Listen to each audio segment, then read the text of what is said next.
السلام علیکم۔ آب حیات پیر کامل ناول کا دوسرا حصہ ہے جسے پاکستان کے سب سے زیادہ پڑھی جانے والی ناول نگار عمیرہ احمد نے لکھا ہے۔ آب حیات اس کی غیر معمولی اور زندگی بدل دینے والے پہلے حصے پیر کامل کے بعد شاید پاکستان کا سب سے زیادہ انتظار کرنے والا ناول ہے۔ یہ ہماری نسل کے لیے سب سے زیادہ متاثر کن کہانی ہے جس نے متاثر کیا، دلچسپی پیدا کی اور پھر بہت سی زندگیوں کو بدل دیا۔ آب حیات شاید بہترین کتاب کا بہترین سیکول ہے، تاہم یہ کتاب پیر کامل سے بہت مختلف ہے۔ یہ کچھ منفرد ناول ہے۔ ناول کا مرکزی خیال نبی کریم صلی اللہ علیہ وسلم کے آخری خطبے پر مبنی ہے جس میں بتایا گیا ہے کہ اسلامی تعلیمات کے پیش نظر زندگی کیسے گزاری جا سکتی ہے۔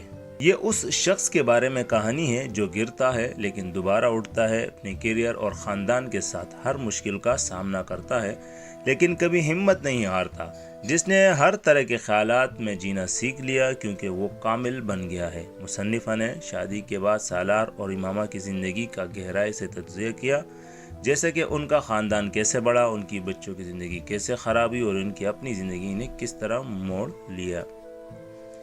امامہ اور سالار دونوں کی قربانیاں اور ان کی جدوجہد، ان کا رکاوٹوں پر قابو پانا اور سب سے زیادہ کہ دونوں نے مل کر خطرات کو کیسے پہچانا اور کا مقابلہ کیسے کیا۔ اس کے علاوہ سود پر مبنی معاشی نظام اور معاشرے سے اسے ختم کرنے کے لیے ان کی جدوجہد۔ سالار اور امامہ کی کہانی کامل محبت کی کہانی ہے۔ عمیرہ نے ان کے تعلقات کو نہایت خوبصورتی سے بیان کیا ہے۔ سالار ان کرداروں میں سے ایک ہے جو آپ حقیقی زندگی میں اپنے لیے چاہتے تو ہے مگر افسوس کہ ایسا نہیں ہو سکتا۔ ایک بلا شبہ ایک ایسا افسانہ ہے جو روح کو اتنا متاثر کرتا ہے اور دل کو ایسی تحریک ملتی ہے کہ آپ اپنے اندر پیدا ہونے والی تبدیلیوں کو نہیں روک سکتے۔ عمیرہ احمد اس دور کے سب سے زیادہ پڑھی جانے والی اور مشہور اردو افسانہ نگار اور اسکرین پلے مصنفہ ہیں۔ اسی طرح ناظرین اور بھی بہت سارے عمیرہ احمد کے بہت سارے ناول موجود ہیں اور اس طرح نمرہ احمد کے ناول موجود ہیں اور بھی بہت سارے ناول موجود ہیں۔